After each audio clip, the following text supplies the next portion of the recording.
If you had a time machine, would you go back in time and kill baby Hitler? Yeah. You'd kill a baby? Yeah, and I'd like it. You'd hold a gun to the head of a newborn baby and pull the trigger. Not only would I pull the trigger, I'd clean the gun, kiss the bullet, load it in, put that gun in a display case, and then shoot him with a dirtier gun. Good. I just wanted to make sure. Now you can pay for half this time machine I rented. Get in.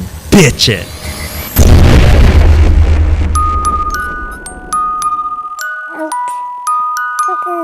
Well, there he is. The future leader of Deutschland. In Dipeland. What, your dad write that? I killed my dad. Just like I'm gonna kill this baby. What are you waiting for? I... Go on, do it. It's Adolf Hitler. Kill him! Execution style. Get him on his knees. Make him beg for forgiveness for what he hasn't even done yet. But he's so... Evil? So... Vile? So... Wicked? Cute! Give me that. I thought you were cool. You told me you'd kill a baby.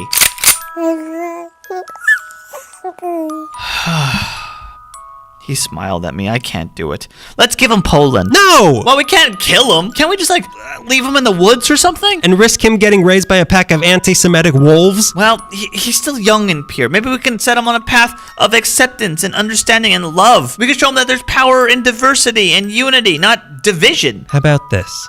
We raise him until he's 18 and he's an informed adult who can make his own decisions, and we beat him to death with a baseball bat. Yeah, that one. And now it's springtime for Hitler and Family, which is what the three of us are. Me, Daniel, you, Greg, and you, Adolf Hitler, our son. Happy 18th birthday, slugger. Speaking of slugger, we got you something. Straight from Louisville. Now we know you're not a very big lover of the game. But we got you this here baseball bat. Care to show him how it's done, Daniel? My shoulder's broken from being a father to this child that I love. Maybe you're heartless enough to show him your form? Oh, I don't know. You always refer to yourself as the home run king. You always said you knew how to really crack one open. Well, maybe if I had raised one of those balls for 18 years, I'd have just caught the ball and taken it to a candy shop instead. Daniel, a word? Hit him! Spill his brains all over his birthday pretzel. I can't. He's my little boy. He's my little boy too, and I want him dead! Then why don't you do it? I would, but he smiled at me again. I love that little guy. If we love him, we just have to let him go. We've taught him everything we could. He's kind, he's compassionate, he's got a bitchin' bod. This ain't your mama's Hitler. This is our Hitler. Okay. But we have to be delicate about this. This is going to be painful for everyone, but we have to make sure that he knows that we have always loved him. Get out of here, Hitler! We never loved you! Can't you see we don't want you anymore? Why don't you go back to where you came from? Why'd you hit me? He smiled at me! Leave us alone! Oh. Oh no, he walked into art school. Nah, it's okay. He's got no money. Oh no, my tuition's missing. He pickpocketed me. That son of a... Us. Son of a us. We have to go back in time and kill art school when it was a baby.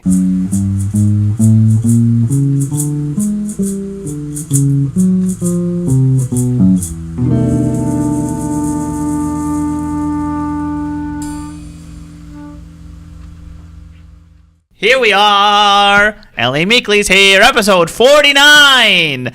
You're looking at me like, oh yeah, God, it is 40. It is no, 49. I'm confused that it's the first episode of the new year. And we're starting from And I've already broken my resolution of never doing another podcast again. Yeah, sorry, I dragged you into it. We're in your bedroom right now. You're in your PJs. You have a bunk bed, but you're just one person here. I followed through with all my other... I lost 100 pounds since December 31st. I started stand-up comedy, and I was...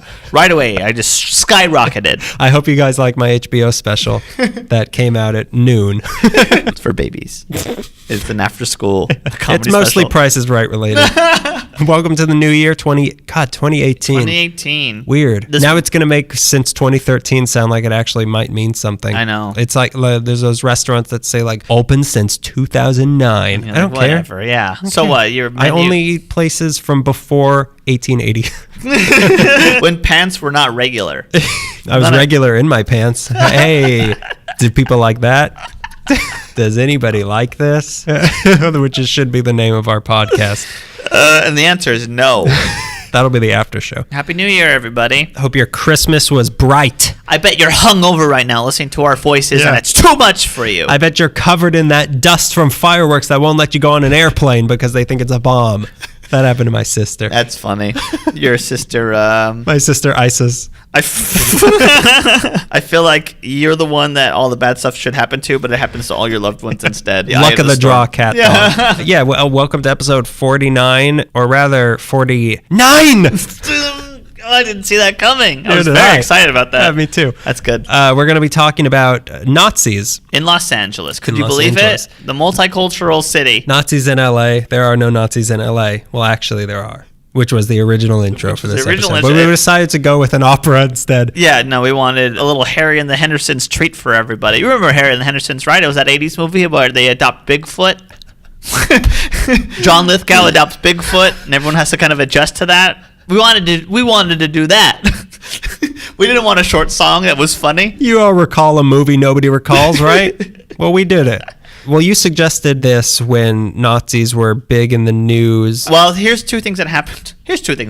Donald Trump was elected. I believe the head of special collections at CSUN, I was there doing research for the San Fernando Valley episode, and she's like, oh, somebody's writing a book right now on Nazis in LA. We have a big collection if you ever want to do an episode on that. I'm like, yeah, we'll get around to it. And it sounded cool. I think it's a lot of stuff that you probably covered. A couple months later, Charlottesville happened, and I was like, I know about this collection. And then January was the first time we had a free episode. I know, so we we've had been, like, everything else is planned. locked into place. Yeah. Well, the collection at CSUN is all of the documents of the last person I'm going to be talking about in this episode. Yeah, and they're like actual Our Lord and documents. Savior. A lot of it is online. Luckily, they digitized it, but they offered for me to go and play with it, which I got to a little bit, but not enough. But the books aren't. We haven't used the books for our resources because they're not out yet. They're out, but it is, but I don't have time to read.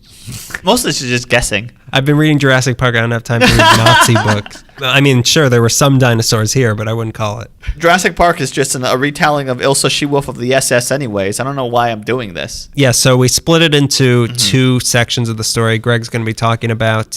Nazi parties in LA. And I'm going to be talking about the efforts to counter those Nazi parties. Well, a counter party. I didn't look into that. That's very odd. I thought that Nazis succeeded. I thought they won. I thought I should rewrite the end of my thing then. Oh boy. Oh golly. I thought The Man in the High Castle was a nonfiction book. I was in the High Castle smoking marijuana. Greg, no. I mean, sure, it's January 1st and you can do that, and that's fine. But not now. We're going to get taxed if you say people are going to do that. Please, come on. I Don't say people are going to do that. All right, let's get going. Ready? Okay. Germans.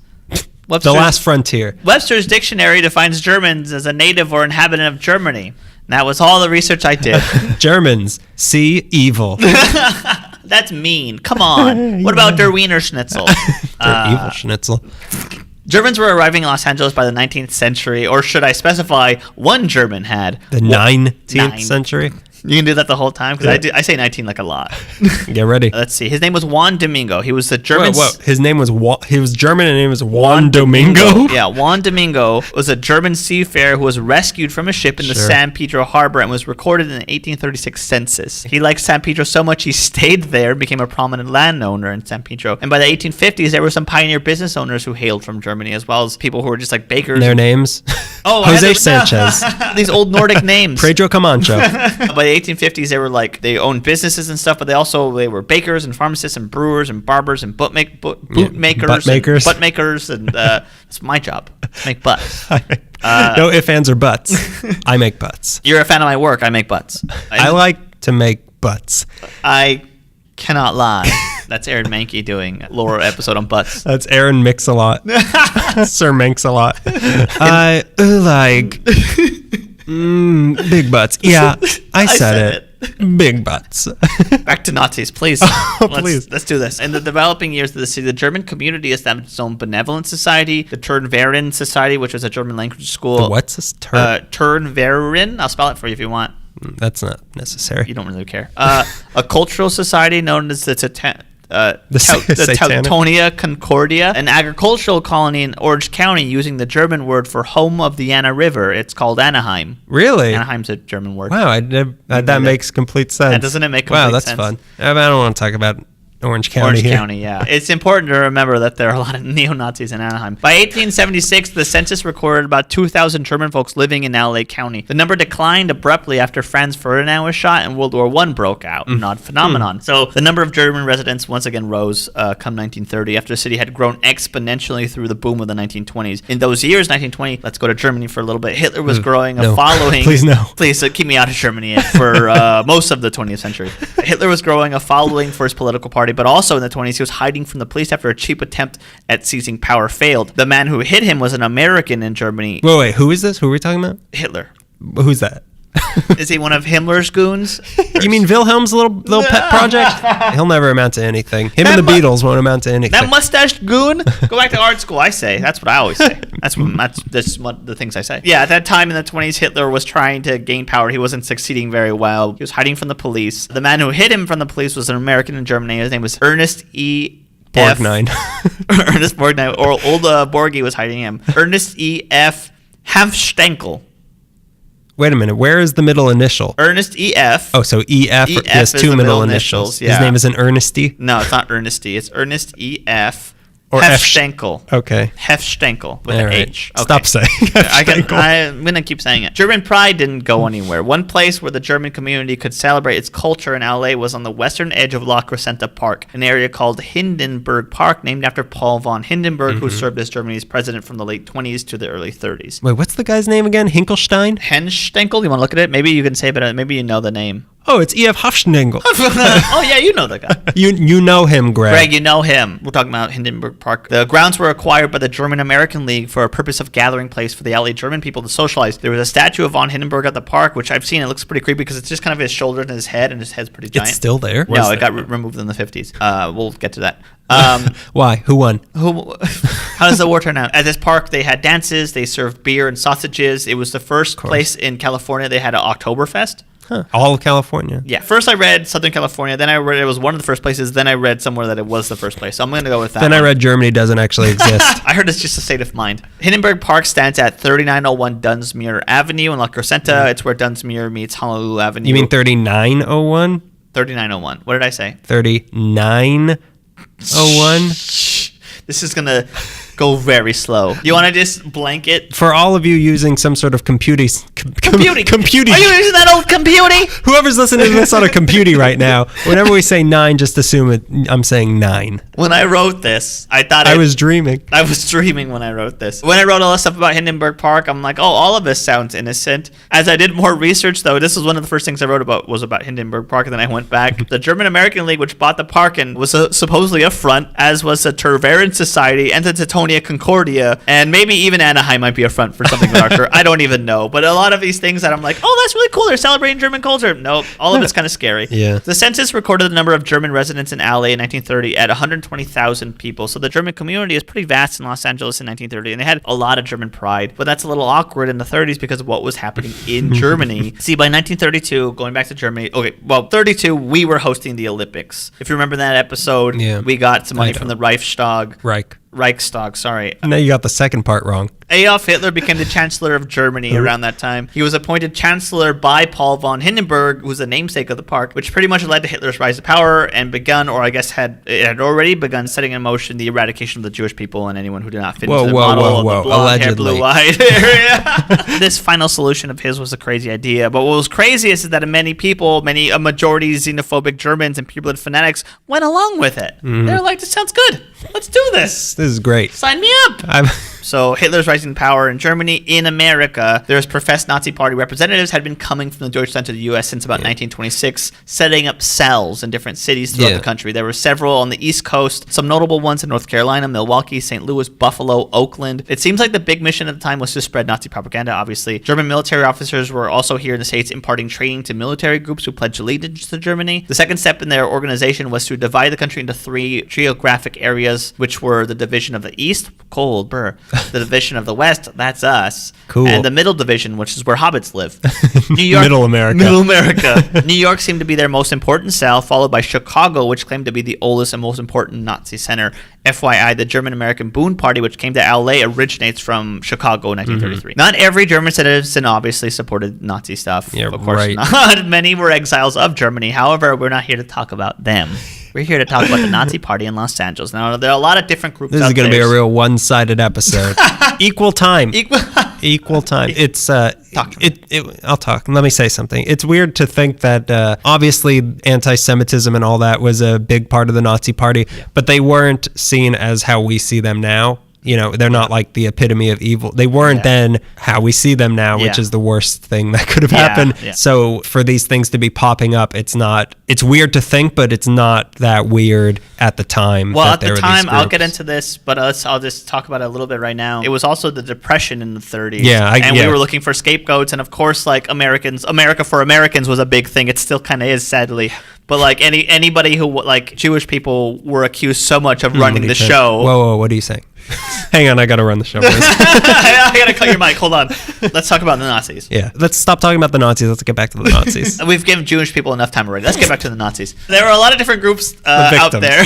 There were the League to Save America First, the National Copperheads, the American Guards, the Anti-Communist Federation, the Militant Christian Patriots, George his name is Deathrage. He was the leader of the American National Confederation, tried twice in 1938 with the assistance of Henry Allen and Leslie Fry. There was the American League of Christian Women, led by Frances Maxey. And of course, let's not forget William Dudley Pally and Herr Schmidt, who ran the Silver Legion of the Silver Shirts, who we covered in an episode called Podcast That Time Forgot, when they holed up in Murphy's Ranch in Santa Monica Mountains. We've covered that. Yes. I'm mostly going to focus this time on the bigger group that aligned more closely with the Nazi Party. It was the German-American Bund, or the Friends of New Germany, which was led on the West Coast by Hermann Schwinn. So although heavily influenced by Germany and the Nazi Party, members of the Bund thought of themselves as loyal, patriotic Americans. The phrase America First comes up a lot in the reading about Bund in America. Well, you see all those pictures of them with the American flag and the Nazi flag next to a swastika. I guess that's what it's called. Yeah, the America First is the thing that comes up a lot in the reading about the Bund in America, and that's the thing that the alt-right are saying now, and Donald Trump. In fact, it's the name of his new security strategy. It's called America First something.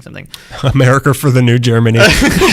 According to one reading, the Bund members looked up to heroes like George Washington and Abraham Lincoln and Horst Wessel, a stormtrooper and martyr of the Nazi Party after he was killed in a street brawl in Germany. He is not on Mount Rushmore, so stop looking. These guys very much were about America for white Gentiles and did not like things like communism or jazz, which are two of my favorite things. My favorite music is communist jazz. Equal time for all instruments. Every solo is the exact same amount I don't know of if time. you're familiar with the Paul F. Tompkins joke about jazz, but everyone gets a solo. Oh, are we talking about Star Wars now? Is it time? Has enough time passed? Like we were saying, it was a really odd time in America because the Depression had hit, work and money was scarce. Americans were not happy about losing jobs to people that didn't seem like Americans to them. Think of like the Mexican Repatriation Act, which we talked about, which happened in the 30s when they sent like thousands of Mexicans back to Mexico. Some of them were citizens, like first generation Americans that were sent back to Mexico, never had been there before because they wanted to make a room for all sounds white very familiar. Yeah, this is all scary stuff, and it's all happening all the time. It's happening again. Time is a flat circle. Angry Americans found scapegoats, and were in doing so, in finding scapegoats. Flat bratwurst. I want that to make sense, really badly, but it won't. Time is a flat spatzel. Now it makes less sense, but it could make sense. In finding scapegoats, people themselves leaned into extremist groups. Some found communism as a way to solve the problem that capitalism had made with the Depression, and some went into Nazism as a way to deal with what they thought the problem with America was. Sadly, I wish that was a thing of the past. No. 2017 has been a I wish more people were going into communism. It's not a bad idea. That's what that Bernie Sanders wants. So that extremism was perfectly matched with Nazis roaming the country looking for followers, spider and fly. Like, that's how you get the boon in America. And that's how you get in a very multicultural Los Angeles. Everyone's looking for someone to blame, and suddenly Nazis are like, I got an idea. I know who to blame. So in 1930, like I mentioned, there's about 120,000 Germans in America. But between 1919 to 1933, it was said that there was altogether 400,000 Germans immigrated to the U.S. So the German-American Bund looked appealing to first-generation immigrants, but also it very quickly was filled with creeps, cretins, and criminals. And that's just how that stuff works. CCC. Yeah, the CCC. So in September 1933, a company of stormtroopers first organized in LA and had been working for the Nazi Party regularly. Massive amounts of propaganda literature was shipped from German vessels through San Pedro, where Juan Domingo was rescued almost 100 years before that, and this was shipped and distributed by the Friends of New Germany. The Bund began as the Friends of New Germany in Chicago, 1933, as I mentioned. The Bund was the American arm of the Nazi Party and traced its roots to the Teutonia Society, which I mentioned was one of the first things that was being set up in Las Crescenta. And and the German culture was part of that. The success of the Third Reich helped the acceleration of the Boom's popularity. So the German American was getting more popular as the Nazi Party in Germany was getting more popular. Okay, let's get to the good stuff. The Boom had two goals: to establish an effective power base by Nazifying the German American community, and to sway American public opinion in favor of New Germany. Under the direct leadership of American Führer Fritz Kuhn, Kuhn. I remember we talked about him A little bit, yeah. Fritz Kuhn himself, appointed personally by Hitler. Kuhn was to distribute propaganda throughout the nation from the Deutsche Haus, which I'll get to. Typical Boom literature would say stuff like, buy Gentile, employ Gentile, vote Gentile, boycott the movies. Hollywood is Sodom and Gomorrah. Yeah, I have that same quote in mind. Let me make sure. But I'm going to read it in an old-timey voice. Is that okay? Yeah, an old-timey German voice. Give me your best great dictator impression. I ain't never seen the movie. Is this how they talking at? Buy Gentiles. Hollywood is a Sodom and Hollywood is a Sodom and Gomorrah where jewelry controls vice, dope, and gambling. The group was ordered to organize boycotts of Jewish-run businesses. I have a little bit more to that quote later that you'll find humorous. The groups were ordered to organize boycotts of Jewish-run businesses, especially the movie industry. They were also, their jobs were to slander teachers and others who supported American entry into the war. The goal Bund hoped for was to purge the United States of Jews, minorities, communists, and anyone who did not share its notion of Aryan supremacy. Big surprise. The idea was to take the German Nazi ideology and Americanize it while chastising anybody who did not fit into that. Just give it a baseball glove. One of the first Nazi leaders... Piling with a baseball glove on. I caught it! But also... Thank you, Hitler, for guiding me. Nice pitch, Goebbels. One of the first Nazi leaders in LA was... A swing in a Jewish myth. One of the first Nazi leaders in LA was Robert Frederick Pape, or Pape. P-A-P-E. Okay. Pape. He was the leader of the group that was a predecessor. He was the leader of the Friends of New Germany. Pape was the captain of German army and a member of the National Socialist German Workers' Party, which led for the absolute power of Hitler. Their headquarters was the Alt Heidelberg restaurant building, which was the former mansion. We're interlocking. This is great. This is great. I love us. The Alt Heidelberg restaurant building, which was formerly a mansion, had been converted into a German-American community at 902 South Alvarado Street, which is near MacArthur Park, close to James M. Wood Boulevard. That was one base of theirs. The other was the Friends of New Germany office, 1004 West Washington Boulevard, which is close to Union Avenue. I believe it now, the 10 freeway runs through it, which is also an early address of the Aryan Bookshop, who was opened by two organizers of the group. Well, I have more details on where exactly the schematics of that. Okay, yeah, thank you. I kind of got like cross references. Oh, you didn't read the blueprints I sent you? Greg, you're supposed to walk the beat. Did you walk the beat? Greg, I sent you the floor plan of a bookstore from 80 years ago. You didn't go over that. I sent a Lyft driver to your house to drive you there. You didn't get in it? Edgar was going to pick you up. You didn't get in Edgar's car? Our resident Uber driver. Ali Meekley is Uber driver. Edgar. Okay, so it was run by two guys, the area bookstore, Hermann Schwinn, which is, like I said, the leader, West Coast leader of the Bund, and Hans Diebel. Schwinn was born in Hamburg, Germany, was granted U.S. citizenship. Diebel was a Gestapo agent from Berlin. These two were referred to as the Bookshop Twins. They were a contemporary band of the Pet Shop Boys. They didn't really have the beats down, but they ate forever, you know? Later, the area bookshop would move to the Deutsche Haus at 634 West 15th Street near Hope Street in downtown LA, which I'm sure you'll get to. Deutsches Haus, of course, translates to the German House Tavern. So let's talk about the Aryan Bookshop. Yes, there was a place in Los Angeles called the Aryan Bookshop, and you better believe it was constantly vandalized and protested upon. The Aryan Bookshop was offered the biggest... Yeah, you could get Bitcoin there because you can get anything because you can't trace. It's not traceable, but the numbers are growing, so we're going to look past the fact that you could buy child slaves with it. I bought a lot of Bitcoin, and I've used it all on Aryan literature. That's all just going to go up in value. The shop offered the biggest selection of anti-Jewish and anti-communist material in the country, other than Mel Gibson getting pulled over on the PCH. Was that 2 episodes in a row where we make Mel Gibson getting pulled over? I mean, he is a villain, and he is a Holocaust denier. It fits. This is going to be the year of Gibson. He's coming back, and I'm going swinging for him because I know when it's jacuzzi time, buddy. Okay, that's a reference to his fellatio message that he left that woman. You want to play it? You want to play it? You want to hear my one-man show of it? The Aryan Bookshop distributed a vast variety of German and English language books and articles designed to go along with Hitler's basic divide and rule principle, which sought to create racial hatreds among all classes of society. And in LA, we have a lot. The Aryan Bookshop was also a meeting ground for German Nazi officials sojourning in the U.S. So 100 or so people would gather in a hall for a meeting where a makeshift stage was erected with speakers and a podium. They have an open mic? How many minutes can I do? Is it a bucket? Do I have to buy some anti-Jewish stuff just to get 3 extra minutes? It's a 1 armband minimum. So there was a speaker, a makeshift podium. Beside the podium, there was an American flag, an Imperial German flag, and of course the Nazi flag. There'd be about 15 men dressed in brown shirts and were scattered around the hall, guarding the meeting. What? What's an Imperial German flag? I'm guessing it's like the eagle and all that. I mean, like, the Nazi flag is not the German flag. You're right. But it became the German flag because wait a minute. The Nazi this is a flag's- question I've never considered. The Nazi flag is not the German flag. The Nazi flag is the flag of the Nazi party. But There's it a German became the flag of Germany. Yeah, during the era where the Nazis when the controlled Nazis Germany. controlled But it was Germany. not the German flag. Yeah. You mean they don't still use the swastika as their flag? Well, we got to stick with it. He made a rule. He made a big freeway. We got to keep it. Yeah, that's weird. They changed the flag. Yeah, they took over half the world. I never even considered that they changed the flag. That's crazy. Imagine it's 2015 and they go to the Olympics and they still have to carry the swastika around. Listen, we're real sorry for what we did. Yeah. Yes, keep carrying it. There was also the Continental Bookshop at 2509 West 7th Street, which is on the other side of MacArthur Park, and that was run by F.K. Ferenz. This bookshop was another one of the channels of Nazi printed and sold propaganda and conducted German language classes. Heading up the pro-Nazi film effort was F.K. Ferenz, and he leased several theaters around L.A., including the historic Mason Opera House on Broadway. When a judge barred theaters from playing the German film Dr. Koch, Ferenz tried to sue the theater owners and lost. Unrelated, but this is funny too, he had a mock impeachment trial for FDR at the Deutsche House in 1941, which raised a lot of eyebrows, and all those eyebrows were Heiling Hitler. They stuck right out. I feel like all the people who are on the wrong side of history hold fake impeachment shows. Because they have no power, and they think that they have big egos and no power, except for Hitler, who had a lot of power. Had big ego and big power. That's what happens when you're Hitler. You might be a Hitler. You might be, if you got big ego and a big power to go with it, and a little mustache, you might be Hitler. You might be Hitler. I'm Aaron Mankey. I'm Aaron Mankey. I'm Aaron Mankey, and I might be Hitler.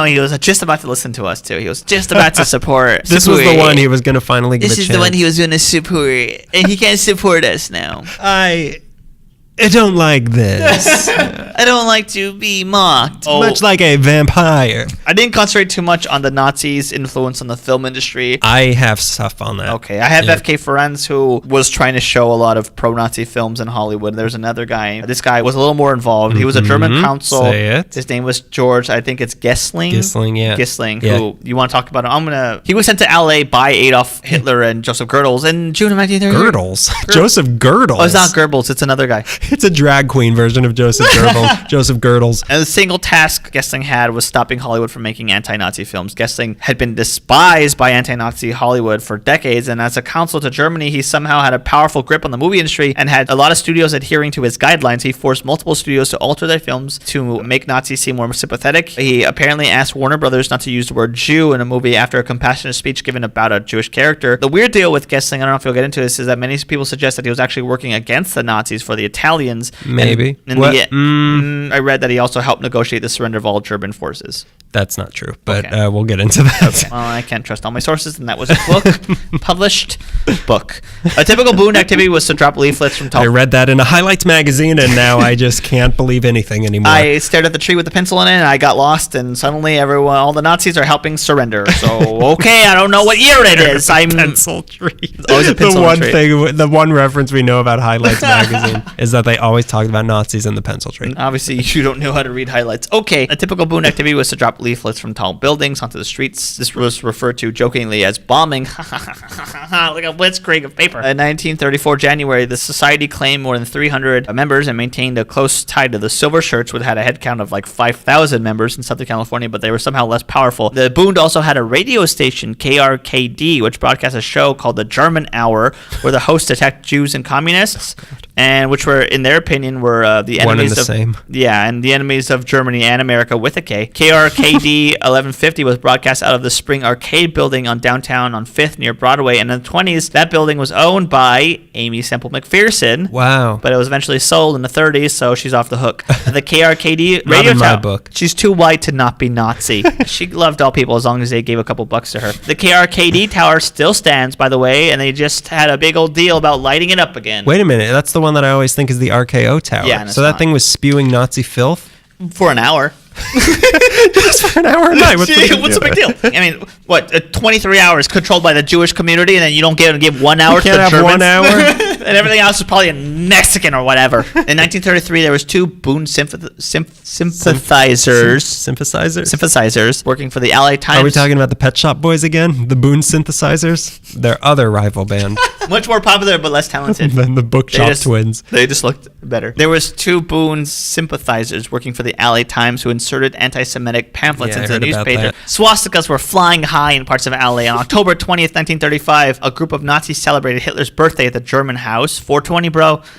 They had a space on the airwaves to hate. January 1st, the new 420. They blanketed the city with their BS, but nowhere did they celebrate nearly as proudly as La Crescenta, specifically on the grounds of Hindenburg Park, where German culture was to be celebrated. Of course, the park was funded by the German-American League, which may have been a front to the Bund. Named after a president who made it possible for Hitler to rise above the ranks of being a thug, rallies were held there often, scaring the S word out of everybody who lived in La Crescenta that wasn't a Nazi. Another local hangout. Were there any? Are there any? I mean, like that then and now. And now. Another local hangout was the Old Vienna restaurant on Sunland Boulevard. According to the book I was using for research, Wicked Crescenta Valley by Gary. They made wicked croissants. Wicked Crescenta Valley by Gary Keyes and Mike Lawler. The restaurant has a legend of having secret passages used by German spies. To do what? Go from place to place, cross the street safely. Like school children. Why risk it? Yeah. You never know when the Catholic is going to be behind the wheel. Some old nun. You never know when one of those communist mobiles is going to come barreling through a stop sign. A bus full of communists, because that's how communists do it. They take the bus. Hindenburg Park was sounds scary, not only because of the patriotic assemblies and the swastikas and the speeches held there, which often had high-ranking Bund and Nazi officials, but also there was something called Camp Sutter. Camp Sutter was a youth camp for the Jugendschaft movement, roughly translated to the community of youngsters, which also sounds scary just on its own, out of context, community of youngsters. But the Jugendschaft was modeled after the Hitler Youth, so minors of all ages could all learn German customs and ideals and wear cool brown shirts and armbands and get all indoctrinated under the Third Reich. Have you looked at footage of Hitler and Himmler and Goebbels and thought, yeah, this is cute, but I want to see like a Muppet Babies version of this? Jugendschaft. Hindenburg Park had many rallies led by different speakers, people like William Dudley Pally of the silver shirts, General Art Smith of the khaki shirts, Ralph H. Major Jr. of the white shirts, and Warren Buffett of the Hawaiian shirts. Not very popular. Is it Warren Buffett or Jimmy Buffett? Which one is the Hawaiian shirt one? They probably both have them. It's not Warren Buffett, it's Jimmy Buffett. It was almost funny what I just said. Yeah, I was rooting for you. They had a lot of speakers there. Militant Christian Patriots. Gottfried Karl Hein of the Oakland Boone spoke there. Wilbur Keegan was the attorney and general counsel for the Boone out of New York. He pleaded with the audience for unity between German and Americans to call it America, to keep them out of the British war, because if they get in there, oh boy, is it going to be not fun for Nazis. The bigger and more notable German-American Boone rallies were held in 1935 and 1939. In 1935, a German cruiser was in town, and the crew was invited to join in on the festivities. The main attraction for the day was the speaker Fritz Kuhn, the American Führer himself. An army of 2,000 of the German-American Boone descended on the park, swastikas flying high next to the American flag. Imagine such a time where Nazis are walking through the streets. Imagine something like, I don't know, I'm going to throw a year at the 2017, where they're like, hey, it's okay to come back out. Oh, speak of the 39 rally, double bill, Herman Schwinn and Fritz Kuhn. It should be noted shortly after this rally that Fritz Kuhn was convicted of forgery and embezzling Boone Foons, which is funny, and Bund funds? Bund funds. And spent almost 4 years in prison after being deported back to Germany, where he died in 1953, because these people are all... Wait a minute, he was imprisoned after he was deported? Spent almost 4 years in prison before being deported back to Germany, and then he died in 1953 because these people are all goons and criminals. And what happened after he died, though? Was he deported again? Oh, he's a vampire. He's Nosferatu. Anywho, the rally. The Boone stormtroopers filled the area in their gray and black getup. We're talking about Star Wars again. And uniform garbs protected the stage, flanked by red banners of swastikas. You've seen this kind of thing. Then suddenly, from high above, sounds of an aircraft. A plane bombed the crowd with anti-Nazi handbills that boasted the headline. Explosive anti-Nazi. Explosive headlines. Wanted for kidnapping, Adolf Hitler. Indicted by world opinion for murder and kidnapping with the intent to kill. And boy, were they right. You pesky Antifa, you haven't heard the last of us. And they went into hibernation for 80 years. For 80 years. And then Ray went to go find them, and then they're like, I don't want to go back there. We're sitting here on the island where Antifa was born. We have all the old ancient texts, and it's just like... 1984, and it couldn't happen here. We have many copies of those things. We have all the seasons of The Twilight Zone, and a biography on Emilio Zapata. We have a mixtape I made with really hardcore songs on it. It's just stuff that doesn't let you become fascist. We have Woody Guthrie's guitar. We tried to use it to kill fascists, but it didn't really affect them that much. The 1939, the Boone achieve one of the greatest and most notable feats. They held a rally at Madison Square Garden in New York and filled it with 20,000 members. And how do you get 20,000 Nazis to Madison Square Garden? Wait, I've heard this one. Practice. I was so mad when I found out that joke was actually Carnegie Hall, but whatever. How do you get to Madison Square Garden? Carnegie Hall. Join the Rangers. How do you get Madison Square Garden? Carnegie Hall. Damn it, I messed it up. But then comes 1941. And what happens in December of 1941?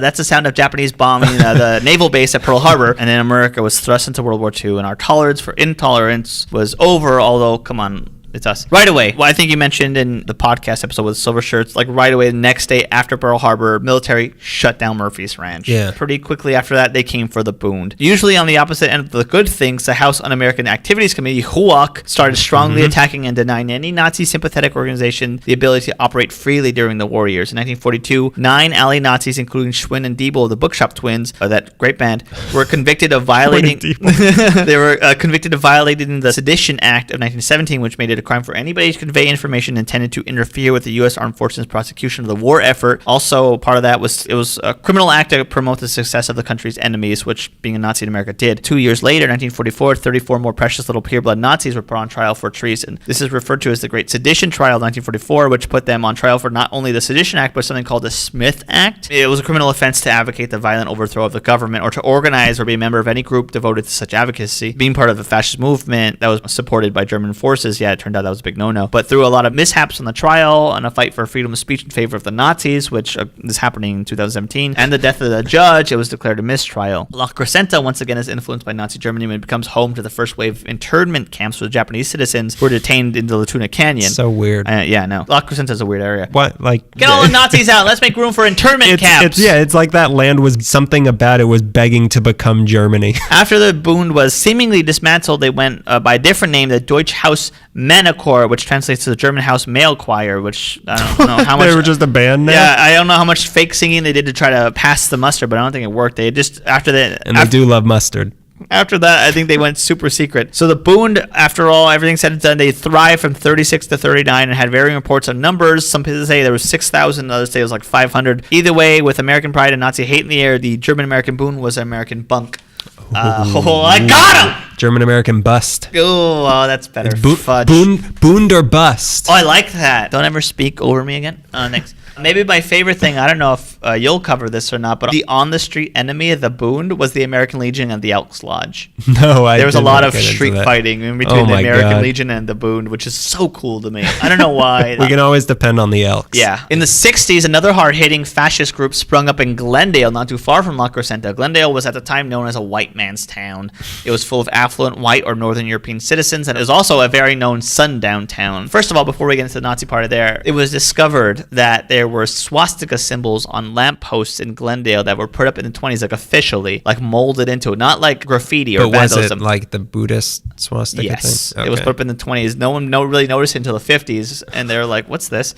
But just because you didn't mean for your lamppost to support a League of Goons doesn't mean the League of Goons won't think you're giving them a nod or a wink. Just look at Papa John's. So in the 1960s, a new organization springs up, hailed from North Carolina, but found a home at 823 East Colorado Boulevard, which is a stone's throw from the auto shop that the Hillside Stranglers were killing people at. This little nondescript house, which I think is still stands to this day, was the home to the American Nazi Party run by George Lincoln Rockwell, who sounds like a president or something on the Flintstones. Rockwell was a charming, media-savvy, pipe-smoking, racist, anti-Semitic homophobe, and he was chump supreme in Glendale. He was a veteran of World War II, but upon his return to civilian life, started thinking maybe he was on the wrong side of the war, and maybe the wrong side won. Of course, American Nazi Party, ANP, wanted to create a pure white race, all that stuff, denied Holocaust, of course, pledged allegiance to their favorite parts of the U.S. Constitution, mainly free speech and guns, I imagine. The day that Martin Luther King marched on Washington, August 28th, 1963, there was a counter-protest held by the American Nazi Party led by Rockwell, who had predicted that 10,000 people, are going to show up, for this anti-march. Fewer than 90 followers of Rockwell marched that day, and they were surrounded by 100 uniformed police officers, and as soon as one of the supporters opened his mouth to give a speech, he was arrested because losers. So the ANP set up shop in Glendale, and although it was a very white town at the time, although there was peace swastikas on city property, the residents immediately protested the new Nazi house. Of course. December 4th, 1964, hundreds of phone calls were made to the city offices by furious citizens of Glendale to shut this place down. They demanded that the Nazis be driven out. The landlord of the property that they had set up shop at, he didn't know that his renters were going to start a Nazi headquarters there, and he didn't like that. So when he found out, he shut off the electricity and refused to turn it back on. This act was backed by the city by saying the house could not be used for their dual purposes of being home and headquarters. So the Nazis had to be like candlelight, or if their neighbors left the porch light on, they could like meet around the porch light. Like they had no power. So the city of Glendale went to war with the Nazis regarding permits and building codes. They fought them as much as they could. Their second in command, Ralph Forbes, was sentenced to 6 months in jail for operating a meeting hall in a residential home without a special permit. But sadly, his sentence was overturned on appeal. But they kept at it. Anytime the Nazis were disturbing the peace or vandalizing the city, jumped all over them. The Glendale Kiwanis Club promised to use any and all available resources to get the American Nazi Party out of town. My favorite of these stories was in the Glendale News Press. There was a Democratic dinner meeting in Studio City, and these Nazi punks were protesting it, and a 70-year-old woman named Sadie Weiss O'Sullivan walked up to some thug and said, "What are you doing in this crazy rig?" and ripped his swastika band off his arm and threw it in his face. He says, "What are you going to do with this old lady? Shoot me, who cares? I carried my point." She continued, "He was only a little guy, but if he was 10 feet tall, God help me, I would have done the same thing." After that happened, the police witnessed it and called for reinforcements. So 10 So they sent 100 old ladies. They sent 100 old ladies out to him. 10 helmeted police officers started to surround her. I hoped to protect her, but she was confused and thought that they were there to arrest her. And she's like, "What's happening?" Eventually, the A&P moved from Colorado Boulevard to... She pulled out a machine gun from her purse. I'll take you all. I'll take you all. I don't care. They moved from Colorado to 420, Hitler's birthday, North Glendale Boulevard. And then they had to drag ass to La Crescenta, 3853 Foothill Boulevard. But they eventually exiled to El Monte, 4375 Peck Road. Pecker Road. Pecker. Get him, man. You get him. Yeah, I said it. I'm that guy now. This is the dirty podcast now. Yeah, I'm Peckers. I'm the dirty boys. We're like Joe Rogan, Peckers. You're like Joe Rogan and Bill Burr here. Bring it. And Aaron Mankey. I'm also Aaron Mankey. Rockwell changed the name of the American Nazi Party, which doesn't have a friendly ring to it, to the National Socialist White People's Party, which sounds worse. Rockwell was shot outside of a laundromat in Virginia in 1967 by a former member of the American Nazi Party named John Patler, and he died. The American Nazi Party and Rockwell were the subject of a documentary called The California Reich. This trend of Nazis and neo-Nazis from Rockwell's era continued to terrorize and stain the LA era through the 80s. There's Nazi propaganda found among some teens in 1987. There's also a rally of the Knights of the Green Mountains, which was an Aryan pride group, and they marched right in front of Glendale Central Library, which was so weird because I was in Glendale Central Library when I was reading that, and I looked at the address, like, where was this? I'm like, oh. I looked up, it was 1987.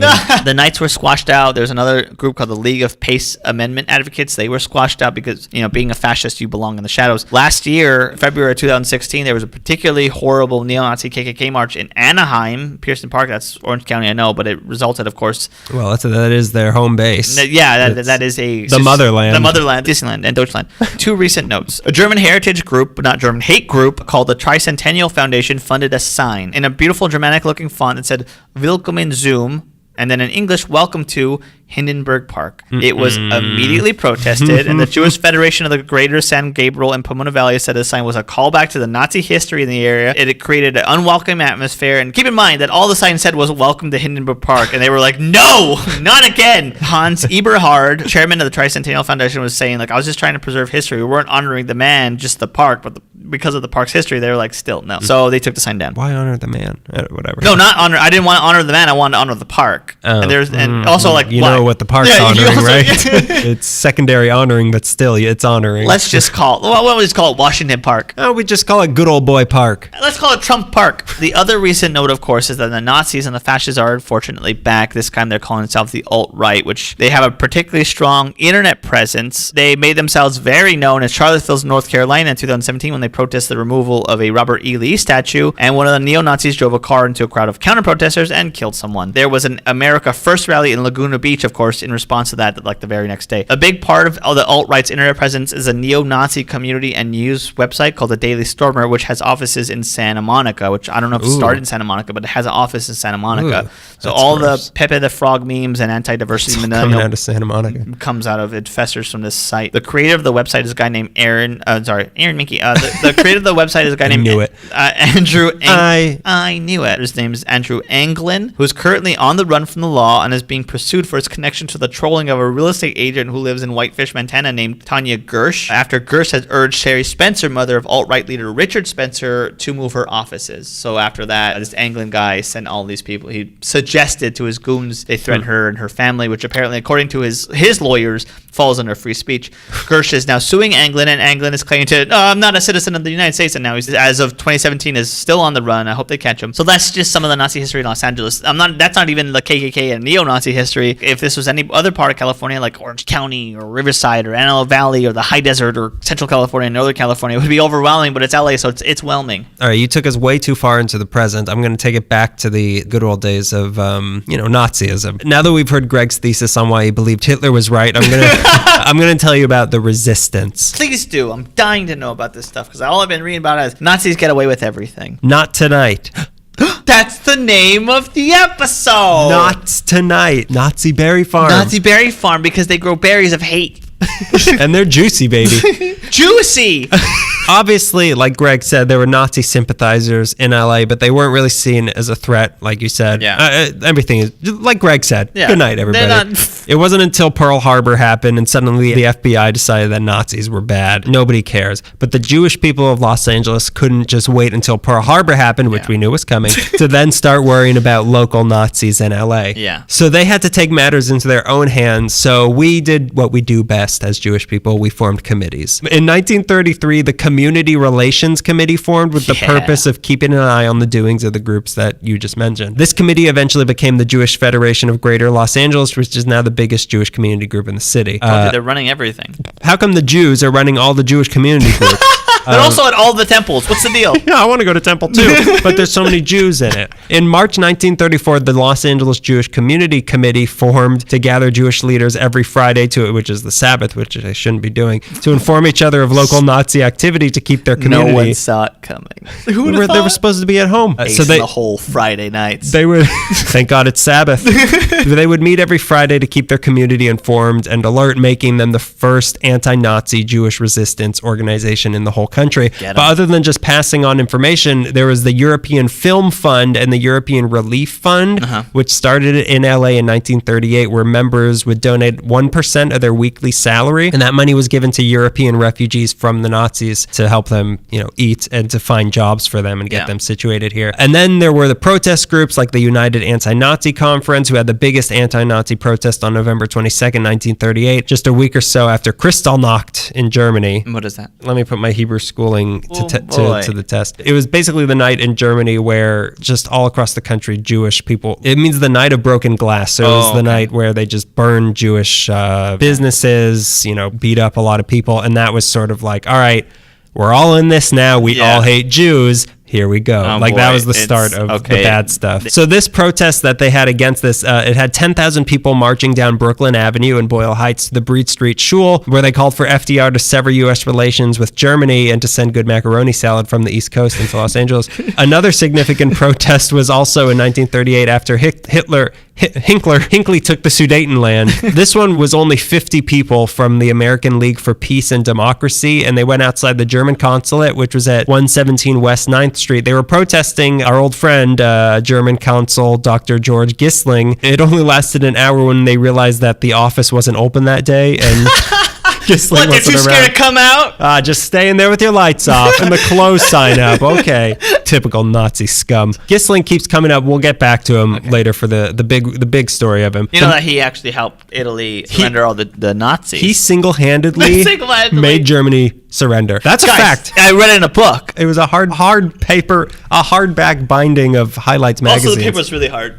It was a Highlights. It was a hard paper. But the most famous of the vocally anti-Nazi groups in LA was the one with the most celebrities. The one that seemed to be the most concerned with getting this group started was a man named Otto Katz. Okay. He was a big-time spy in Russia and Germany who he was doing that while also finding time to both be the inspiration for the Victor Laszlo character in Casablanca and supposedly also killing Leon Trotsky. Wow. So Katz wanted to turn public opinion against the growing fascist powers in Europe, and he knew the best way to do that would be to go through the people who speak most directly to the public, movie people, movie monsters. He got Frankenstein, Dracula, Otto and the Preminger. Wolfman too. So with the help of Fritz Lang, in either April or July of 1936, they arranged for a $100 a plate white tie and tails party. Whoa, white tie. How about like all kinds of ties can be here? Okay. So this was at I wrote down the Victor Huge restaurant. It's supposed to be Victor Hugo, which, I mean, some of his lovers called him Victor Huge, if you've read the memoirs I have. So that was in Beverly Hills, and there were 300 showbiz people who showed up to this. This was the first fundraiser of the Hollywood Anti-Nazi League. Okay. They started just a few members, but Katz relied on the glamour of being a member. It was an exclusive club. Yeah. It would draw more of the Hollywood elite in, and would you know, it worked. Members, here's a few of them: Dorothy Parker, Dashiell Hammett, Oscar Hammerstein, Ernst Lubitsch, Gloria Stewart, F. Scott Fitzgerald, Benny Goodman, the one we were singing before on Pearl Harbor, Eddie Cantor, Robert Benchley, Irving Berlin, James Cagney, Joan Crawford, Betty Davis, Carl Laemmle, Henry Fonda, John Ford, Ira Gershwin, Samuel Goldwyn, Al Jolson, maybe leave him out, Ring Lardner Jr. Hey, Al Jolson, we said white tie. You got white tie and white face, please. Please, God, please. Myrna Loy was there. Ooh. Groucho Marx, Chico Marx, Harpo Marx was predictably silent. Claude Rains, Spencer Tracy, Ginger Rogers, and Gloria Stewart. Those are just some of the people in I like there. to sit at the table with Myrna Loy and Dashiell Hammett, and everyone else can just like hang around. You know, Jimmy Stewart was there too. I want to be with Al Jolson and Eddie Cantor. By 1938, the Hollywood Anti-Nazi League had 5,000 members, all in show business, all who pledged to fight fascism in their work. The headquarters were at 6912 Hollywood Boulevard, right across the street from the Chinese Theater, which I think where Hooters is. They held star-studded rallies at the Shrine Auditorium. They had a newspaper called Hollywood Now. They had 2 radio shows, and their members publicly picketed German consulates, Nazi conventions. They pushed FDR to speak out against what was going on in Germany and made sure the public knew about the traitors in their midst. They kept people informed that the city of Los Angeles welcomed Mussolini's son on a diplomatic visit to the city, and Walt Disney invited Leni Riefenstahl to stop by. However, the Hollywood Anti-Nazi League only lasted until 1942, and all they really did was make a lot of noise, and they kept people aware of things. Meanwhile, the local Nazis weren't just sitting around hiling so hard they could feel it in Germany. My arm. There were spies, and plots were being formed. From what I found in researching this, there were 2 people in the city responsible for actually subverting the activities of Nazis in Los Angeles. Now, let's get to the evil German consul, Dr. George Gissling. I heard he's pretty cool. He stopped Italy. He stopped Italy from surrendering the Nazis or something. He was a lawyer and World War I veteran from the losing side. He got a job at the German consulate in New York in 1927, but when Hitler took control of Germany in 1930, Gissling joined the Nazi Party and was rewarded with a new job in sunny Los Angeles as Hitler's official representative to the movie industry. So this is what Gissling, you get some shorts together and some sunglasses. We're sending you to California. You're going to Hollywood. You're going to Hollywood. I'll have to buy a car. I hear everybody has a car there. Also, I don't usually speak English, but there's a lot for today. Why would Hitler need a movie representative? Yeah, why? Because Joseph Goebbels, Hitler's minister of propaganda, he knew the influence movies had over the masses, and he recognized LA as the most important city in the United States because of Hollywood, which was and still is the biggest propaganda machine in the entire world. Just ask the diehard fans of Birth of a Nation. You know what it can do. Here's the example I came up with. You see a dark shadow outside your window at night. What do? Hide. Shoot it. Yeah, you get scared. You're scared because of all the horrible things movies show you are outside of that window. Now imagine if instead of a killer with a knife or a vampire outside the window, like you've seen in movie after movie, instead it's a Jewish person with a knife, and you saw that in movie after movie. Then whenever you saw a shadow outside your window, you're afraid a Jew's coming in. He's going to kill me. That's the power movies have, and Goebbels knew that way too well. But in an uncharacteristic turn, Goebbels felt Hollywood was too overrun with Jews. Well, odd. He felt they were spreading their sinister agendas, which is why he established Gissling in LA to monitor the movies being made to make sure they created understanding and recognition for the Third Reich. That was his mission. Okay. He would decide which Hollywood movies would be allowed to be shown in Germany, and anything that made Germany look bad would not make the cut, which is something the studio heads wanted desperately to avoid because Germany had more movie theaters in it than any other country in Europe. And if their movies didn't appease Gissling and Hitler, they'd be losing a ton of money, which is why these guys, many of them were Jewish, were criticized for not doing anything to fight the Nazis. They just didn't want to lose out on basically their whole business. No comment. Interesting. Oh, this is a familiar name of a Nazi I'm seeing. Greg Gisales? A lot of alliterative names in Germany, huh? Weird. A lot of G's going around. Interesting. How's that new house in La Crescenta treating it? So Gisling would be shown advanced screenings, and sometimes he was even sent scripts before the movies were made. Yeah, they're called screeners. I don't know. They got a USB. And the cuts he suggested in order to preserve a positive image of Germany, they were often taken by the studios. But like I said, not because the studios were sympathetic to Nazis, but because they were afraid of losing money, which is evil in its own way. Yeah. He even threatened any locally working German writers and actors who were a part of any anti-German or anti-Hitler movies. Gisling's presence in LA, it put a serious shadow over movies made at the time, so who was going to stand up to him and stop him? Everybody hated him, but who was going to do anything about it? He obviously was hated by movie people. Yeah. He wasn't even liked by the local Nazis, though, because they didn't see him as Nazi enough. Wow, really? He forced a lot of movies into self-censoring if they put down Germany, but he didn't flat out ban any movies made by Jews, which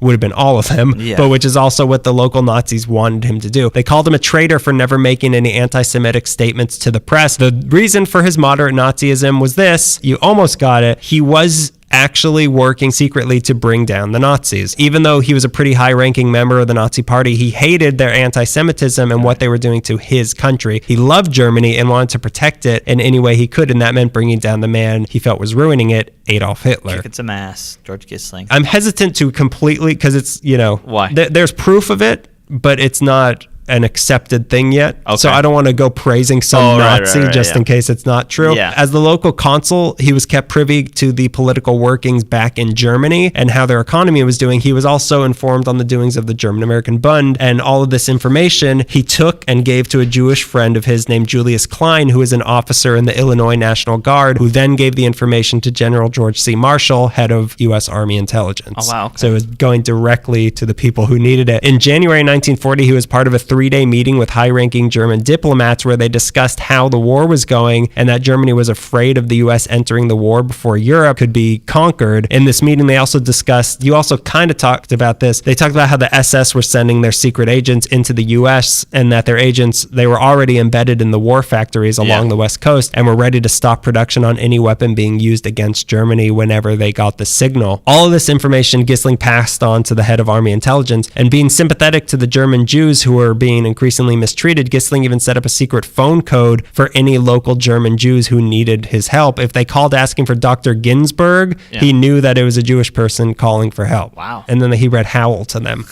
It's all the young minds. I don't remember the rest of that. He even set up secret meetings between Jewish and German intermediaries to try to negotiate to get Germany to loosen their anti-Jewish laws. And if they came up with anything, he promised he would take the plan to the German ambassador. Wow. Obviously, nothing ever came up. But at a certain point, the Nazis back home must have noticed something suspicious, because in the summer of 1941, when he went back to Germany with his family for a visit, the SS took him and they interrogated him for days and asked him why he was so soft on the Jews. And he managed to convince them that he was loyal and he was let go, but he was so scared that he transferred out of LA to work in Italy. This is where he almost got it right. This Highlights magazine gets, the details are muddy. Sometimes a pencil is just a shape and you're just seeing a pencil. It's not that. It's just, sometimes a pencil's just a tree.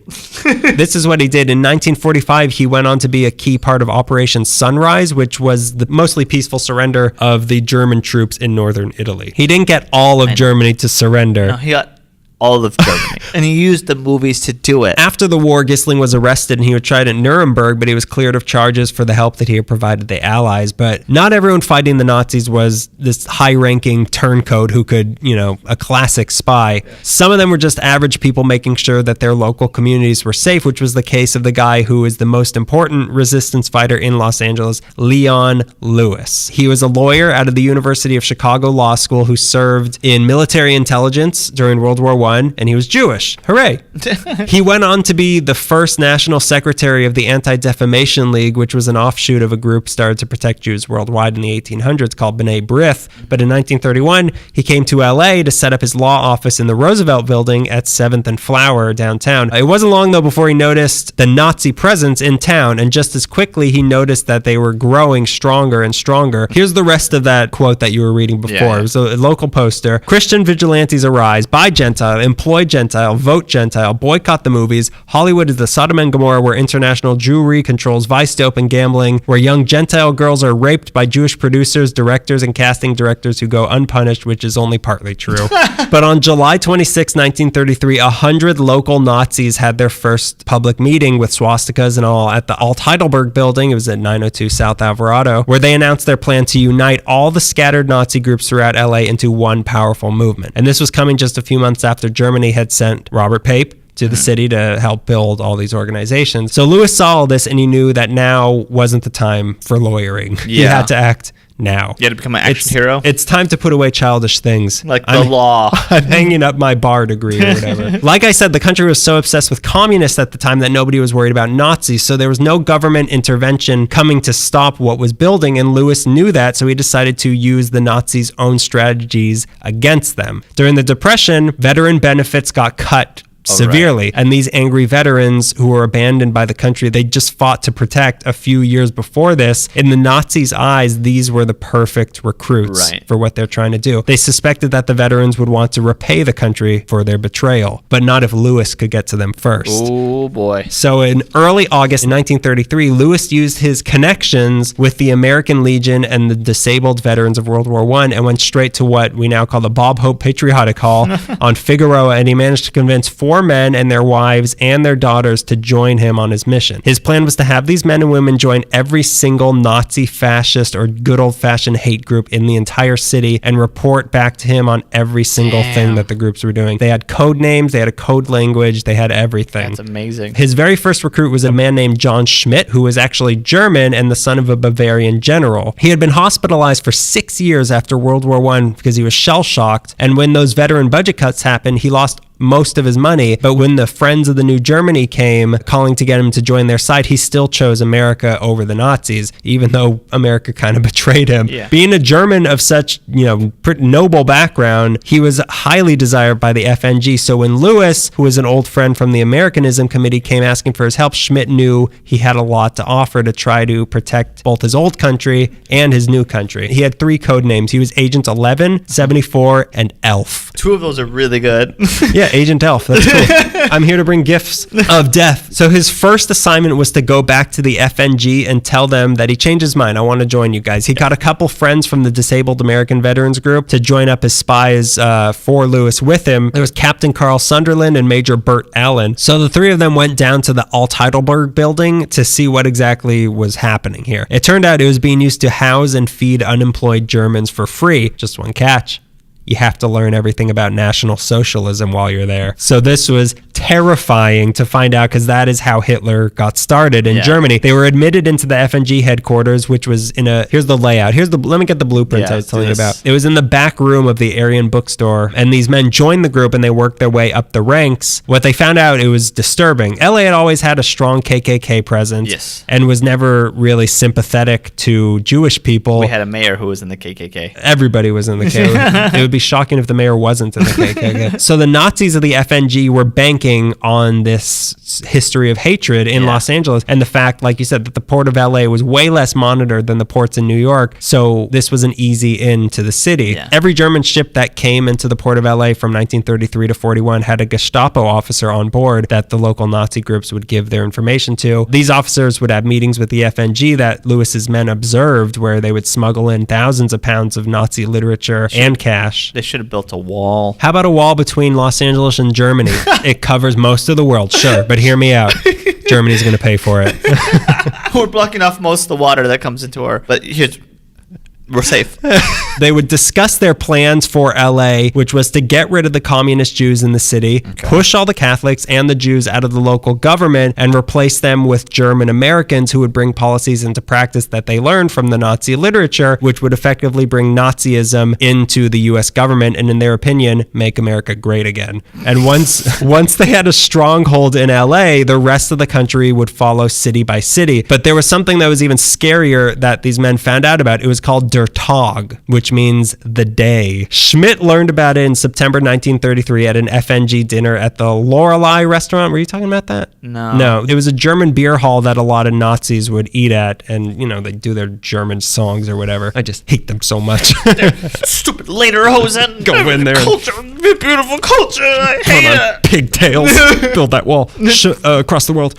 So Schmidt went to this dinner. He was bombarded with questions by the Germans there about how many Jews were in the U.S. military and whether or not the military would put up a fight if the FNG came for their Jews. Could Schmidt and his friends' veteran status get FNG members into the local National Guard building so that they could get floor plans? This was all in preparation for Der Tag, which would have been the Hitler Revolution in the United States. Oh. It was the day Germany would have invaded the United States, and Nazi agents in cities throughout the country would rise up and disable the country from the inside. So America would have fallen all at once. Oh, wow. If these plans had gone through. They would have blown up a munitions plant in San Diego and destroyed the docks and warehouses along the coast, like you said. They would have bought guns from Mexico and Canada, and they even had, there's a lot of movie studios in town, and there's a lot of explosions in movie studios. They could have gotten explosives from them that could easily fall into the hands of the German employees that work there. And it wasn't just a pipe dream. They were already buying guns from San Diego, and they already had San Diego, keep up with us. They already had agents in the National Guard armories in San Francisco and San Diego, and they had a floor plan of the Northern California Armory. Deep Southern California, you messed up. Northern California, you messed up. LA, just right. You're doing it. You're housing all these criminals. This felt like enough information to Lewis to go off of, so he went straight to the authorities figuring they'll take it from here. My job's done.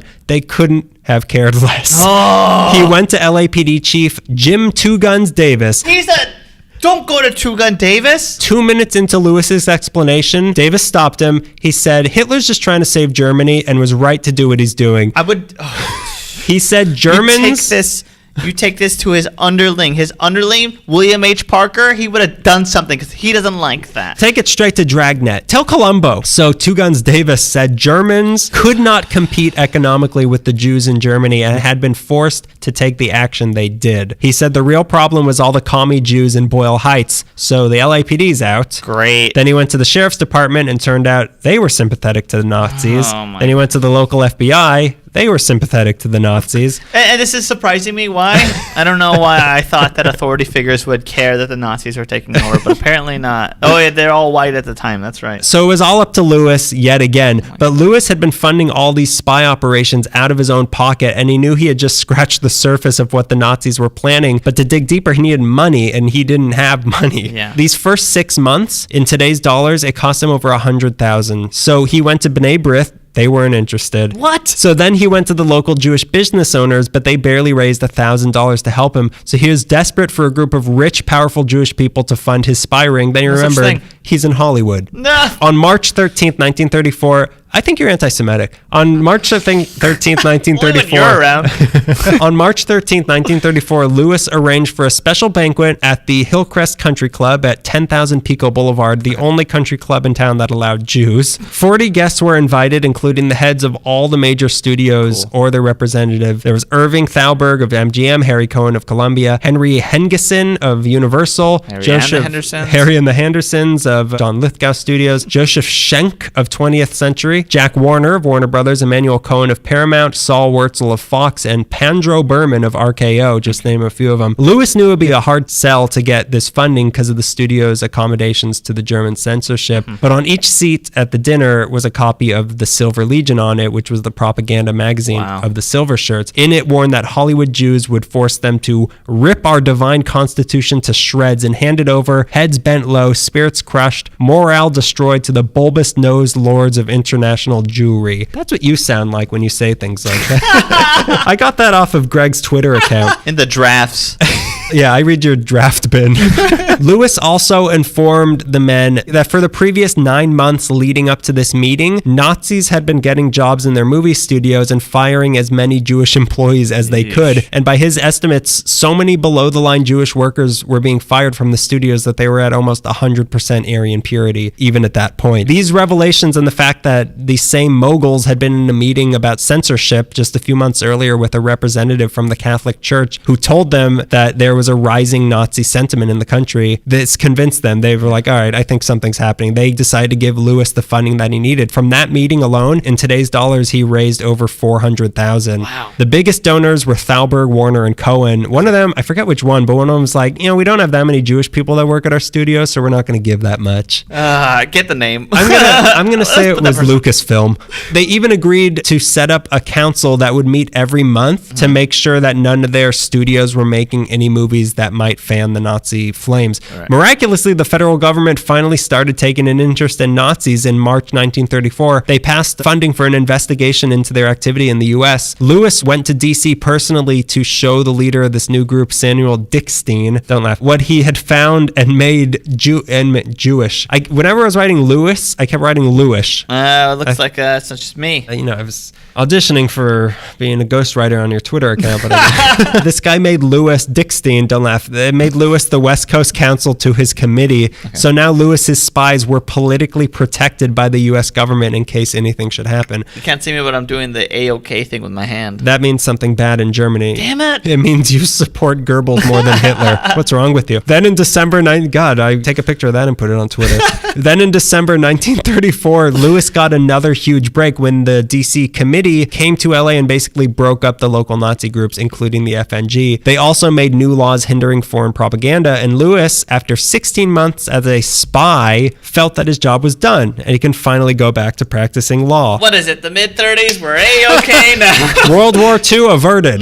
But then in 1935, the FNG came back with its new name, the German-American Bund, and Lewis had to hang up his lawyer hat and put back on his spy hat, which was smaller and had a camera in it. Smaller, heavier, had a camera in it. Gave him lead poisoning. The fight was back on, but this time Lewis had the funding to do it right. At the height of his operations, he had almost 24 spies working for him. He had a full-time PR guy out there letting people know that Nazis were bad. Lewis also had local Red Squad captain William Red Hines, who he may or may not have been bribing to work with him. They exchanged information that the LAPD had on the Nazis and vice versa. Lewis even hired an agent from the Red Squad. This was codename Agent M. Is that a James Bond reference? This is just information. I'm just stating the facts, man. It was Operation Skyfall, but I'm just stating the facts. In 1938, a journalist named Joseph Roos was hired as his assistant. In 1939, he even started publishing the News Research newsletter, which could have been better. I mean, you got a lot of money from those movie studios. Spend it on a better name. Getting paid for the word? They're sponsored by News. This was basically, they just took his spy records and published them with the names of the spies taken out for whoever might want to read it. He just wanted to get the information out there. Yeah. Lewis's spies also extended into the local Italian and Japanese communities, and he had them join every Nazi-related group in the city, and many of them even became leaders in these groups. Running this Nazi party over here. Adolf Hitler worked for him. I didn't want to fully endorse Gissling, but I think Hitler was a righteous Gentile. Schmidt's wife, Alice, aka Agent 17, had been president of the FNG's Ladies Auxiliary. Oh my God. Yeah. There was a former engineer and journalist named Neil Ness, who became the right-hand man of Hermann Schwinn. So this is why Lewis was known by the Nazis in Germany as the most dangerous Jew in Los Angeles. Get him. A title I now hold. There's Lewis, of course, and don't forget Super Jew himself, Lenny Bruce. Don't mess with him, okay? If you go into Googie's one night and say bad things, he'll try to punch you and you can throw him through a window. And he'll survive it for a while. Lewis, he was the ringleader of all the Jews here, as they were referring to him, and it was working. He was doing it great. His spies uncovered plot after plot after plot. His spies were the people who figured out what was going on at Murphy Ranch. Wow, okay. They foiled a plan. The local Nazis, they were going to take machine guns through Boyle Heights and shoot down as many Jews as they could. They were going to drive by shooting machine guns. They also discovered that the Silver Shirts, it turned out, had made maps of LA showing every house that had a Jewish person living in it. Their plan was to go to these houses as a fake fumigation company and pump cyanide into the homes while the families were sleeping. That's pretty scary. Yeah, it's really scary. There was even a plot involving mass lynchings, which I'll get into in just a minute because the plot was abandoned, but then it came back even worse. None of these plots came to fruition because these organizations knew knew there were spies in their midst, but they didn't know who were the spies, so they were too afraid to act because they would risk getting arrested. Yeah. So now let's go to the big one. It was uncovered by a spy named Charles Slocum. He was a 28-year-old water taxi driver in Long Beach who, from what I understand, he was a former member of the KKK, but apparently KKK came to him senses and he left them. But when he got involved with Lewis, he was assigned to rejoin the KKK. Look who came crawling. Who came crawling back. Crawling back for more. So he joined the KKK and several other groups. Slocum got in good with Ingram Hughes, who was the founder of the American Nationalist Party in LA, by telling him that he felt the KKK and the Silver Shirts weren't militant enough. This was right in line with Hughes' call in 1935 to his fellow Christian Americans to come up with a final solution for Americans' Jews. Hughes then introduced Slocum to a man named Leopold McLaglen, which is a name I'm not going to have fun saying. Yeah. He was a former British actor whose brother was Victor McLaglen from The Quiet Man, but Victor refused to let two McLaglens be actors. And we agree. Leopold was forced into teaching martial arts to rich people in California. He was also a rabid fascist. He was notoriously fascist. Foaming at the mouth with fascism. Just dripping, I don't know, communist blood. That's what they drink. I don't know. I've never read a book.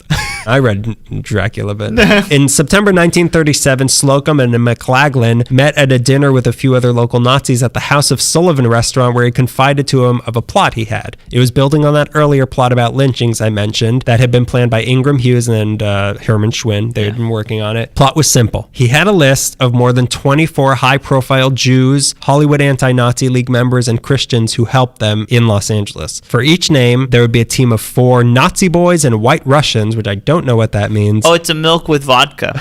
Oh, the Big Lebowski wanted to do this. Each name would have a team of 4 people who would get dynamite from their friends in the LAPD, go to the houses of each of these people. What's funnier, that they had dynamite or friends in the LAPD? They would go to the houses of each of these people, kidnap them, take them outside, blow up the house, hang this person outside, and then machine gun their bodies, all these people on the same night. On this list of the people who were about to be lynched, Charlie Chaplin, Eddie Cantor, Al Jolson, Louis B. Meyer, Jack Warner, Busby Berkeley, who will look good dangling on a rope's end, they said, Samuel Goldwyn, Superior Court Judge Henry M. Willis, Jack Benny, James Cagney, Paul Mooney, Gloria Stewart, who's the old lady from Titanic, Sylvia Sidney, who's the caseworker in Beetlejuice. Oh, yeah, she's... William Wyler and Lewis himself were on this list. McLaglen and the planners would spend the night in Santa Barbara so they'd have an alibi because they knew they would be the suspects, and all the assassins would wear cotton gloves and heavy wool socks so that no one would know. Cute! A bunch of elves came. They dragged me out of my house. They also expected there not to be much LAPD inquiry, saying that the cops would not be interested but will give a sigh of relief. This was intended to be America's crystal knock. They hoped it would ignite the flame under all the latent Nazis in the country and start a nationwide uprising against the Jews. What they didn't count on was that the person they wanted overhearing these plans least of all was sitting right there at the dinner table across their bratwurst from them. Slocum convinced the leader of the Silver Shirts, Ken Alexander, and another guy named Henry Allen that were in on the planning that McLaglen was going to double cross them and pin the murders on them while he got off clean. So like any good Nazi would do, these two struck first and double crossed McLaglen before he could get a chance to double cross then. What a good guy. Not that he was even going to. The two men went to the DA and told them everything in exchange for immunity, and on October 26, 1937, McLaglen was arrested and charged not for attempted murder but for extorting money. But Lewis made sure that the police involvement in this incident got covered up so as not to embarrass the LAPD, but most importantly, make sure that they owed him. Ooh, and that good. they knew that. McLaglen got 5 years in prison, and then when he got out, he was deported. See, that's how it's done. That's how it's done. You don't get deported and then prison. Go back home to where your kind is running running the show. Another threat neutralized by Lewis's spies. Evidence provided by Lewis's efforts also helped get Schwinn's citizenship revoked in 1939 and get him deported. And once World War II officially came to the U.S. and the government took Nazi threats seriously, he still didn't stop. The FBI they were looking at foreign agents, but Lewis wanted to focus on homegrown American Nazis, or fifth columnists as they're called, or that sort of person is called. His main spies during the war years were Grace and Sylvia Comfort, who were a mother and daughter. The list of names in FBI roundups that happened in LA were basically just retyped lists of the names Lewis had already given them. The FBI found even more names when they raided a storage unit that was being used by the German consulate that was was filled with note cards with the names of all the Nazi sympathizers in LA, Wow. including head of public relations at Fox, Jason Joy, UCLA co-founder Ernest C. Moore, and LA Times publisher Norman Chandler. Oh, a Chandler. So Nazis in LA, there are no Nazis in LA. No matter how likely or not what they were planning could actually be pulled off, it was real. They were here, and Lewis made LA the center of Jewish American efforts to spy on them. And Lewis's spies didn't just foil a few of their plots, they foiled all of their plots. And they were good at it. None of these spies ever fired a weapon to do this. Just by keeping an eye out and speaking up, they were able to stop what destroyed most of Europe. And Lewis's name isn't really well known because, like a good spy, State Farm is there. He kept himself hidden from history. He was watching over LA for 12 years, and he didn't care about getting credit for what he found out, just as long as someone did something about it. He died with barely anyone knowing what he did in 1954 at the age of 65 of a heart attack while he was driving down the PCH, which is ridiculous. And even though Lewis was Jewish, only one of his spies was also Jewish. He purposely did that because the anti-Jewish sentiment in the country, he didn't want to risk what he was finding being brushed off as Jewish paranoia. Yeah. But the fact that these people who were not Jewish agreed to put their lives at risk for this, and 3 of his spies did disappear mysteriously, it says so much more about that. They knew that what was happening wasn't a Jewish concern, this was an American concern, because if you attack one of our ethnicities, you're attacking all of our ethnicities. So Stephen J. Ross, who's the guy who was looking through the CSUN archives for his new book, Hitler in Los Angeles, it's all about Lewis. He said that Lewis and his spies showed us through their actions that when a government fails to stem the rise of extremists bent on violence, it's up to every citizen to protect the lives of every American, no matter their race or religion. And that's exactly what Lewis did. That's pretty great. Yeah. That's a great story. It's really interesting. Yeah. It's someone that nobody knows about. That's so bizarre because that's a huge that's a huge heroism. story. Yeah, exactly. Yeah. And these spies who most of their names, I mean, they might be in the arc because all of Lewis's documents and all that got sent to CSUN. So I'm sure their names are out there somewhere, but like nobody, aside from, Slocum and other ones. That's a great story, though. It's weird because every once in a while you're like, well, I've heard every Nazi story there is. I've heard every espionage story. No, there's another one. Hey, that's why I keep watching every Nazi movie that comes out, because every single story is different and interesting. That's fascinating. Yeah, it's crazy. And it's really scary. Yeah, it's really scary. Yeah. It's so weird because we're so far removed. The more we learn about Los Angeles during World War II, Santa Barbara was, what did we say, was the only, because like that Japanese submarine launched some stuff in Santa Barbara. That was like the only attack on the American mainland during World War II. And it was right by here. Yeah. And this is happening in LA. It's so weird. Yeah, I got one of those Arcadia Publishing books about LA during World War II, and none of this, no Nazis in LA, none of Lewis was mentioned. Yeah. Like it's such a, we always concentrate like the Hollywood Canteen and like Jimmy Stewart went to war, like that, with so much of that. Exactly. Everyone focuses on the Hollywood anti-Nazi thing. Like they didn't do anything. Yeah, they went on a radio show. Exactly. Go and buy bonds. That's why with like the Gissling thing, why I was hesitant to be like, this is a hero. I feel weird because no one else is talking about it other than this guy who did the research from the thing. So, it's weird. It's bizarre. Yeah, it's good stuff. I think we should win a Pulitzer Prize for this episode. I mean, right now, like not even down the line. Sweden, could you get in here? And how should we sum this up? So go out there. Go out there. If, in our closing statements, long live Germany. How about a Fourth Reich? Does that mean what Germany is now is the Fourth Reich? I have no idea what Reich means. I don't know, actually, because I assumed it's kind of like, the Gilded Age, the Golden Era, whatever. There was the First Reich, the Second Reich, and then the Nazis were going to be the Third Reich, and it failed, and now we're in the Fourth Reich? No, you go back to 2. Try it again. This is Reich 2.5. Try the Third Reich again. Yeah, no, it's scary times still, but like also there's a lot of people with all the knowledge of what happened from World War II. There's more awareness. There's more awareness, and more people are willing to voice their...